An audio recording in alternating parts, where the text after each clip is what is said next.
چلیے صبح کی مکمل رپورٹ مجھے مل جانی چاہیے۔ میں نے اس سلسلے میں وزیر اعظم کو رپورٹ کرنی ہے، پروفیسر نے کہا، اور پھر وہ افسروں کے ساتھ سیڑھیاں اترتا چلا گیا۔ مشین کار کی ڈگی میں رکھ دی گئی تھی۔ پروفیسر کار میں سوار ہو گیا اور کار جس طرح اندھیرے میں رینگتی ہوئی آئی تھی اسی طرح واپس چلی گئی۔ چاروں طرف مکمل سکوت چھا گیا۔ یوں لگتا تھا جیسے کائنات نے سانس لینا بند کر دیا ہو، مگر وہاں سے 10-12 میل دور شکر گڑھ پر خوفناک قیامت ٹوٹ چکی تھی۔ 2000 افراد ایک لمحے میں لقمہ اجل بن چکے تھے۔ ہیلی کاپٹر کے زمین پر اترتے ہی مسلح سپاہیوں نے اسے گھیر لیا۔ پھر جب ہیلی کاپٹر سے سر سلطان اور عمران باہر آئے تو کئی اعلیٰ افسران سر سلطان کی طرف لپکے۔ انہوں نے سر سلطان کو گھیرے میں لے لیا۔ عمران کی طرف کسی نے توجہ نہ دی اور عمران خاموشی سے ایک طرف کھسک گیا۔ ہر طرف مسلح سپاہی اور فوجی بکھرے ہوئے تھے۔ مکانوں کا ملبہ ہٹا ہٹا کر ان میں سے لاشیں نکالی جا رہی تھیں اور برآمد ہونے والی لاشیں ایک میدان میں رکھ کر ان پر سرخ کمبل ڈالے جا رہے تھے۔ عمران اتنی ہولناک تباہی دیکھ کر ایک لمحے کے لیے لرز گیا۔ اس کے تصور میں بھی نہ تھا کہ تباہی اتنی شدید ہوگی۔ چونکہ سپاہیوں نے اسے ہیلی کاپٹر سے اترتے دیکھ لیا تھا، اس لیے اسے کسی نے نہ روکا۔ عمران ملبے کے اندر گھس کر ایک ایک چیز کو غور سے دیکھنے لگا۔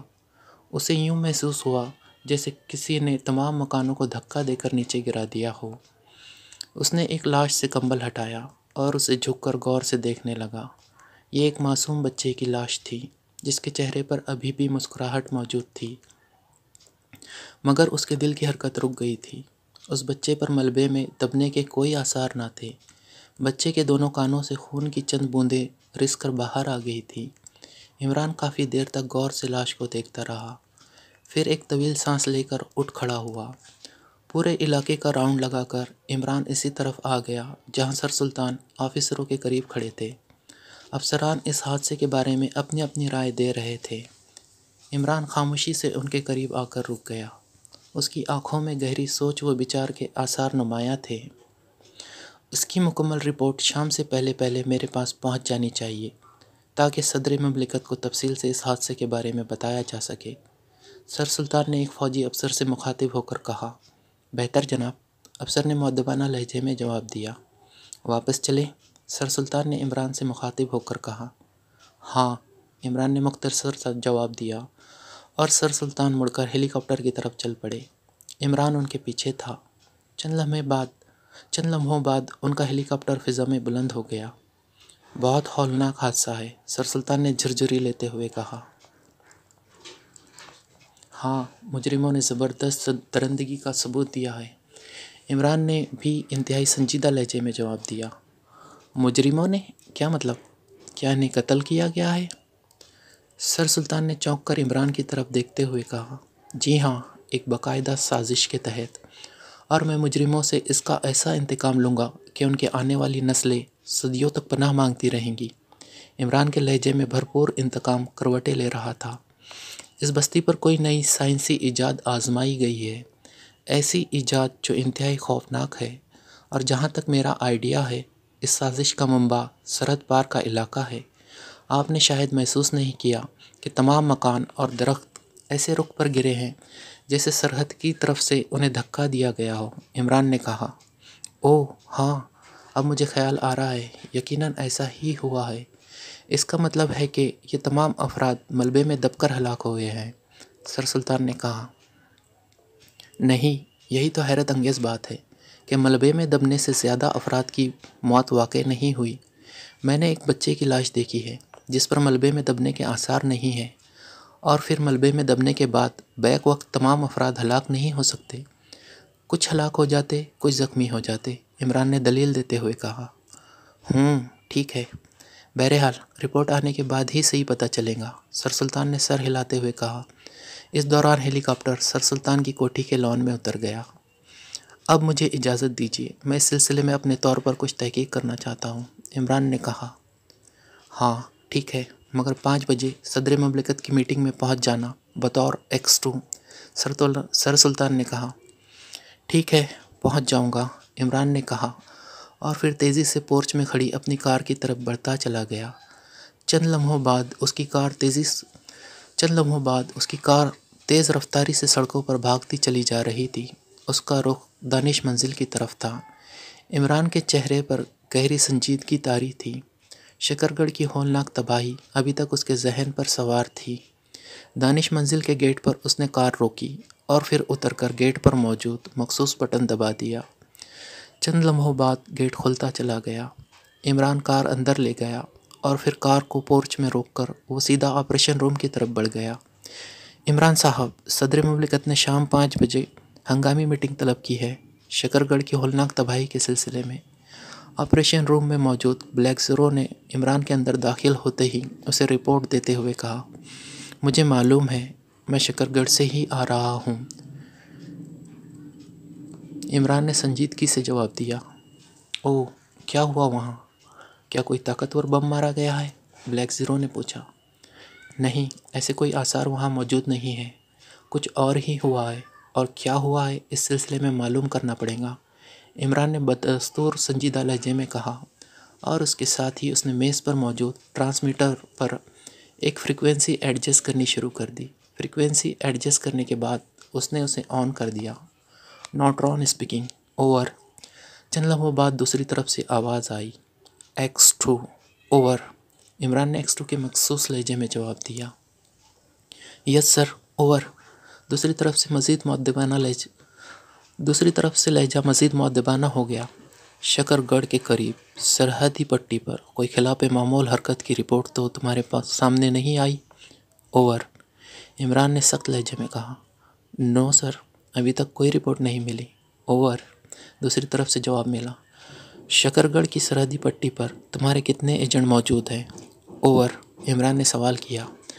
وہاں 2 ایجنٹ کام کر رہے ہیں سر، اوور۔ دوسری طرف سے جواب ملا، انہیں کانٹیکٹ کرو اور گزشتہ رات وہاں ہونے والی کوئی خلاف معمول حرکت کی تفصیلی رپورٹ حاصل کرو، اوور۔ عمران نے کہا، یس سر، لیکن کس سلسلے میں؟ سر، اگر مجھے تفصیل معلوم ہو جائے تو میں زیادہ تفصیلی رپورٹ حاصل کر سکتا ہوں، اوور۔ دوسری طرف سے پوچھا گیا، گزشتہ رات شکرگڑھ کو تباہ کر دیا گیا ہے، 2000 افراد ہلاک ہو گئے ہیں، پوری بستی تباہ ہو چکی ہے، اور خیال ہے کہ ایسا سرحدی پٹی کی دوسری طرف سے کیا گیا ہے، اوور۔ عمران نے تفصیل بتاتے ہوئے کہا، اوہ، میں فوراً اس پر کام شروع کرتا ہوں سر، اوور۔ دوسری طرف سے بولنے والے نے چونک کر کہا، اوکے، 2 گھنٹے کے اندر اندر مجھے تفصیلی رپورٹ مل جانی چاہیے، اوور اینڈ آل، عمران نے جواب دیا اور پھر ٹرانسمیٹر کا بٹن آف کر دیا۔ کیا آپ کا خیال ہے کہ ایسا دشمن ملک کی طرف سے کیا گیا ہے؟ بلیک زیرو نے پوچھا۔ ہاں، میرا خیال ہے، اور اگر ایسا ہوا ہے تو پھر ہمیں فوری طور پر اس کا سدباب کرنا چاہیے، کیونکہ شکرگڑھ کے بعد دارالحکومت کا بھی نمبر آ سکتا ہے، عمران نے سنجیدگی سے جواب دیا۔ ہاں، یہ درست ہے، بلیک زیرو نے کہا، اور عمران نے آنکھیں بند کر کے کرسی کی پشت سے سر ٹکا دیا۔ میٹنگ ہال پر گمبھیر خاموشی طاری تھی۔ صدر مملکت کسی بھی لمحے ہال میں پہنچنے ہی والے تھے۔ تمام وزارتوں کے سیکریٹری اور ملٹری کے اعلیٰ ترین افسران کے علاوہ ایک طرف X2 بھی اپنے مخصوص نقاب میں موجود تھا۔ ہال کی دیواروں کے ساتھ مسلح فوجی سپاہی موجود تھے۔ X2 کی کرسی کے پیچھے 2 خصوصی گارڈ موجود تھے۔ چند لمحوں کے بعد دروازہ کھلا اور صدر مملکت بڑے باوقار انداز میں اندر داخل ہوئے۔ ہال میں موجود تمام افراد ان کے استقبال کے لیے اٹھ کھڑے ہوئے، مگر X2 اسی طرح کرسی پر بیٹھا رہا۔ وہ ایک خصوصی حکم کے تحت کسی بھی شخصیت کے استقبال کے لیے کھڑے ہونے سے مستثنی قرار دیا گیا تھا۔ ایسا اس لیے کیا گیا تھا تاکہ X2 کا وقار اور دبدبہ تمام پر قائم رہے۔ صدر مملکت نے کرسی پر بیٹھتے ہوئے اشارے سے سب کو بیٹھنے کے لیے کہا، اور پھر سب ممبران کے بیٹھنے کے بعد سر سلطان نے کھڑے ہو کر شکرگڑھ کے واقعات پر مشتمل تفصیلی رپورٹ پیش کی، جس کا لب لباب یہ تھا کہ یہ واقعہ انتہائی پراسرار ہے۔ ماہرین نے اس سلسلے میں مکمل طور پر لا علمی کا اظہار کیا تھا کہ اس واقعے کے پیش آنے کے اصل اسباب کیا ہیں۔ حیرت انگیز بات ہے کہ ایک بستی کے 2000 افراد ہلاک ہو گئے ہیں، پوری بستی تباہ ہو چکی ہے، اس کے باوجود ماہرین یہ نہیں بتا سکتے کہ ہولناک واقعہ کیسے پیش آیا۔ صدر مملکت نے قدرے تلخ لہجے میں کہا، یقیناً یہ حیرت انگیز بات ہے، مگر ماہرین سر توڑ کوشش کے باوجود اس کے بنیادی اسباب معلوم نہیں کر سکے۔ بہرحال ابھی تک تحقیق جاری ہے، سر سلطان نے مؤدبانہ لہجے میں جواب دیتے ہوئے کہا۔ مسٹر ایکس 2، آپ کا اس واقعے کے بارے میں کیا خیال ہے؟ صدر مملکت نے اس بار ایکس 2 سے مخاطب ہو کر کہا، جناب، جہاں تک میری تحقیق کا تعلق ہے، یہ واقعہ ہمارے ہمسایہ ملک کافرستان کی سازش کا نتیجہ ہے۔ عمران نے ایکس 2 کے مخصوص لہجے میں جواب دیا، اور اس کی بات سن کر تمام آفیسر یوں اچھلے جیسے ان کے سروں پر بم پھٹ پڑا ہو۔ آپ جو کچھ کہہ رہے ہیں سوچ سمجھ کر کہہ رہے ہیں، سیکریٹری وزارت دفاع نے قدرے تنزیہ لہجے میں کہا۔ ایکس 2 کبھی بغیر حتمی نتیجے پر پہنچے کوئی بات نہیں کرتا۔ کافرستان والوں نے شکر گڑھ پر اپنی ایک سائنسی ایجاد آزمائی ہے۔ سرحد سے 10 میل دور ایک سرخ رنگ کی عمارت ہے، وہاں اسی رات پراسرار نقل و حرکت دیکھنے میں آئی ہے۔ اس عمارت کو کافرستان کے مسلح سپاہیوں نے گھیر رکھا ہے۔ عمران نے بڑے باوقار لہجے میں کہا، اوہ، یہ تو بے حد تشویشناک بات ہے۔ ہم اسے براہ راست حملہ سمجھیں گے اور اس مسئلے کو بین الاقوامی سطح پر اٹھائیں گے۔ صدر مملکت نے غصے لہجے میں کہا، آپ کو یہ اطلاع کیسے ملی کہ اس واقعے میں ہمارا دشمن ملک ملوث ہے؟ سیکریٹری وزارت دفاع نے ایک بار پھر اعتراض کرتے ہوئے کہا، آپ کو اس کا ثبوت چاہیے۔ ایکس 2 نے اس سے مخاطب ہوتے ہوئے کہا، بالکل جناب، اس طرح براہ راست میری وزارت ملوث ہوتی ہے۔ ملٹری انٹیلیجنس کی تحقیق کے مطابق ایسی کوئی بات نہیں، اور پھر صرف سرحد سے 10 میل دور کسی عمارت پر دشمن سپاہیوں کی نقل و حرکت سے اتنا بڑا نتیجہ کیسے اخذ کیا جا سکتا ہے؟ سیکریٹری نے طنزیہ لہجے میں جواب دیا۔ وہ ابھی حال ہی میں سیکریٹری اپائنٹ ہوا تھا اور ایکس 2 کے ساتھ اس کی پہلی میٹنگ تھی، اس لیے وہ بڑھ چڑھ کر ایکس 2 پر حملے کر رہا تھا۔ مسٹر سیکریٹری، ایکس 2 کا ریکارڈ ہے کہ اس نے آج تک کوئی غلط بات نہیں کی، اس لیے آپ کو اس طرح کی بے معنی بحث میں نہیں پڑنا چاہیے، صدر مملکت نے اسے سمجھاتے ہوئے کہا۔ صدر مملکت، اگر آپ اجازت دیں تو میں مسٹر سیکریٹری کو ثبوت مہیا کر دوں۔ یہ ثبوت کے لیے بے حد بے چین ہو رہے ہیں، اور کیوں ہے مجھے اس بات کا بھی علم ہے، ایکس 2 نے پروقار لہجے میں کہا۔ اجازت ہے، صدر مملکت نے جواب دیا۔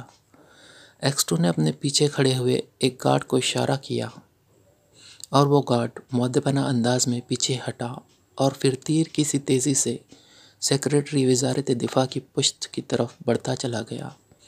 ہال میں موجود تمام ممبران بڑے حیرت بھرے انداز میں گارڈ کو دیکھ رہے تھے۔ سیکریٹری دفاع بھی اضطراری انداز میں اسے اپنی طرف آتا دیکھ رہا تھا۔ گارڈ سیکریٹری کی پشت پر جا کر رک گیا۔ ایکس 2 بھی سیکریٹری کی طرف دیکھ رہا تھا۔ اس نے گارڈ کو سر کی جنبش سے اشارہ کیا، اور دوسرے لمحے گارڈ نے مشین گن کی نال سیکریٹری کی پشت سے لگاتے ہوئے سخت لہجے میں کہا، ہینڈز اپ، خبردار کوئی حرکت کی۔ گارڈ کا فقرہ بم بن کر پورے ہال پر گرا، اور نہ صرف سیکریٹری وزارت دفاع بلکہ باقی تمام آفیسر بھی اضطراری طور پر اٹھ کھڑے ہوئے۔ یہ کیا حرکت ہے؟ سیکریٹری وزارت دفاع نے بوکھلاتے ہوئے کہا۔ مسٹر ایکس 2، صدر مملکت نے بھی تلخ لہجے میں کچھ چاہا، مگر اسی لمحے گارڈ نے جھپٹ کر گن سیکریٹری کی گردن میں ڈالی، پھرتی سے اسے پلٹ کر فرش پر پھینک دیا۔ پھر اس سے پہلے سیکریٹری فرش سے اٹھتا، گارڈ نے پھرتی سے اس کی جیب میں ہاتھ ڈالا اور ایک چھوٹا سا ٹیپ ریکارڈر نکال لیا۔ ٹیپ ریکارڈر نکلتے ہی سیکریٹری پھرتی سے اٹھا اور اس نے اپنے ایک ہاتھ کو زور سے جھٹکا۔ اس کی آستین میں سے ایک زہریلی سوئی نکل کر اس کے ہاتھ میں آ گئی، جس کے پیچھے پروں کا تیر بنا ہوا تھا۔ پھر اس سے پہلے کہ کوئی سمجھتا، سیکریٹری کے ہاتھ نے بجلی کی سی تیزی سے حرکت کی اور زہریلی سوئی اڑتی ہوئی ایکس 2 کی طرف بڑھی، مگر اس سے پہلے کہ سوئی ایکس 2 تک پہنچتی، ایکس 2 نے کرسی کے ہتھے کو زور سے دبایا، اور دوسرے لمحے شیشے کی ایک دیوار سرر کی آواز نکالتی ہوئی فرش سے نکل کر چھت تک پہنچ گئی، اور زہریلی سوئی اس شیشے کی دیوار سے ٹکرا کر نیچے گر پڑی۔ یہ سب کچھ پلک جھپکنے میں ہو گیا، اور سب حیرت زدہ انداز میں بت بنے دیکھے جا رہے تھے۔ اس لمحے ہال میں موجود دیگر گارڈ بجلی کی سی تیزی سے حرکت میں آئے اور انہوں نے سیکریٹری کو گھیرے میں لے لیا۔ اچانک سیکریٹری فرش پر گرا اور بری طرح تڑپنے لگا۔ اس کے منہ سے نیلے رنگ کی جھاگ نکلنے لگی۔ ہم شکرگڑھ کی طرح تمہارے پورے ملک کو تباہ کر دیں گے، ایڑیاں رگڑتے ہوئے سیکریٹری نے رک رک کر کہا، اور پھر وہ ٹھنڈا ہو گیا۔ X2 کی کرسی کے سامنے آنے والی شیشے کی دیوار ایک بار پھر فرش میں غائب ہو گئی۔ یہ دشمن ملک کا ایجنٹ تھا جناب صدر، X2 نے بڑے مطمئن لہجے میں کہا، اور اس کی بات سن کر تمام آفیسر بڑے ڈھیلے سے انداز میں کرسیوں پر دوبارہ گر گئے۔ کیا یہ سیکریٹری کی جگہ دوسرا آدمی ہے؟ صدر مملکت نے حیرت زدہ لہجے میں کہا۔ نہیں جناب، یہ اصل سیکریٹری ہے۔ یہ بذات خود دشمن ملک کا ایجنٹ تھا، اور اسی بات سے آپ کو اندازہ ہو سکتا ہے کہ ہمارے دفاعی نظام کی کون سی چیز دشمن سے خفیہ ہوں گی۔ X2 نے جواب دیا، ویری بیڈ، یہ تو خوفناک تباہی کی دلیل ہے، مگر اس کا گزشتہ ریکارڈ تو بالکل بے داغ تھا۔ پھر یہ؟ صدر مملکت نے کچھ سوچتے ہوئے کہا، انسانی ضمیر کو بکتے دیر نہیں لگتی سر، X2 نے جواب دیا۔ اس کا مطلب ہے کہ ہمیں فوری طور پر اپنے دفاعی نظام میں بنیادی تبدیلیاں کرنی ہوں گی، صدر مملکت نے کہا۔ یس سر، یہ انتہائی ضروری ہے، X2 نے جواب دیا۔ مگر آپ کو اس پر شک کیسے ہوا؟ اگر آپ اس سلسلے میں پہلے سے واقف تھے تو آپ کو پہلے ہمیں مطلع کر دینا چاہیے تھا، صدر مملکت نے X2 سے مخاطب ہو کر کہا۔ سر، مجھے بھی ابھی معلوم ہوا ہے کہ یہ دشمن کا ایجنٹ ہے۔ اس میٹنگ میں آنے سے قبل میں نے اپنے محکمے کے ایجنٹوں سے میٹنگ میں شریک ہونے والے تمام آفیسروں کے متعلق انکوائری کرائی تھی۔ میٹنگ سے چند لمحے قبل مجھے اطلاع ملی کہ سیکریٹری وزارت دفاع نے گزشتہ رات 2 ایسے آدمیوں سے خفیہ ملاقات کی تھی جو مشکوک تھے۔ پھر جب سیکریٹری نے یہاں اعتراضات شروع کیے اور میری تحقیق کا رخ پلٹنے کی کوشش کی تو مجھے یقین ہو گیا، X2 نے تفصیل بتاتے ہوئے کہا۔ اس دوران سیکریٹری کی لاش کو اٹھا کر باہر لے جایا گیا تھا، وہ زہریلی سوئی بھی اٹھا لی گئی تھی۔ یہ ثابت ہو گیا کہ شکرگڑھ کا واقعہ کافرستان کی سازش کا نتیجہ ہے، مگر یہ کیسے ہوا اور آئندہ ایسے واقعات نہیں ہوں گے، اس سلسلے میں کیا کیا جائے؟ صدر مملکت نے کچھ سوچتے ہوئے کہا، ہمیں اس کا فوری سدباب کرنا پڑے گا، ورنہ جس طرح سیکریٹری نے مرتے وقت دھمکی دی ہے، اس ایجاد کا آئندہ نشانہ براہ راست دارالحکومت بھی ہو سکتا ہے، X2 نے جواب دیا۔ تو ٹھیک ہے، میں یہ کیس براہ راست آپ کے سپرد کرتا ہوں، آپ اس سلسلے میں جو مناسب سمجھے کریں، آپ کو ہر طرح کے اختیارات حاصل ہوں گے۔ میٹنگ برخاست، صدر مملکت نے کہا اور پھر اٹھ کر چلے گئے۔ اس کے ساتھ ہی میٹنگ ختم ہو گئی۔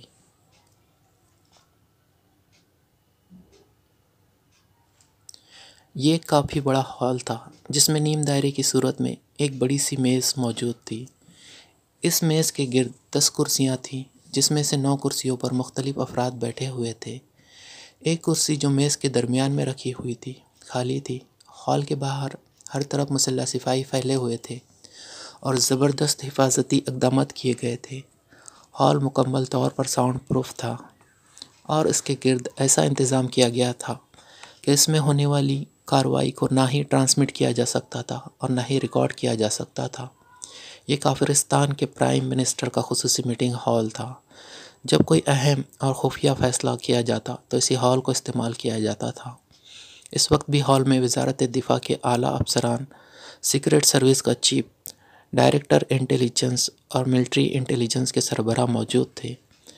ایک کرسی پر سر سے گنجا اور طوطے کی ناک والا پروفیسر موجود تھا جس نے شکرگڑھ آپریشن میں حصہ لیا تھا۔ وہ سب اپنی اپنی جگہوں پر بت بنے ہوئے تھے۔ ان سب کو وزیر اعظم کی آمد کا انتظار تھا۔ چند لمحوں بعد ہال کے دائیں کونے میں بنے ہوئے فولادی دروازے کے اوپر سبز رنگ کا بلب جلنے بجھنے لگا اور سب افراد چوکنے ہو گئے۔ تھوڑی دیر بعد دروازہ کھلا تو وزیر اعظم اپنے پی اے کے ہمراہ اندر داخل ہوئے۔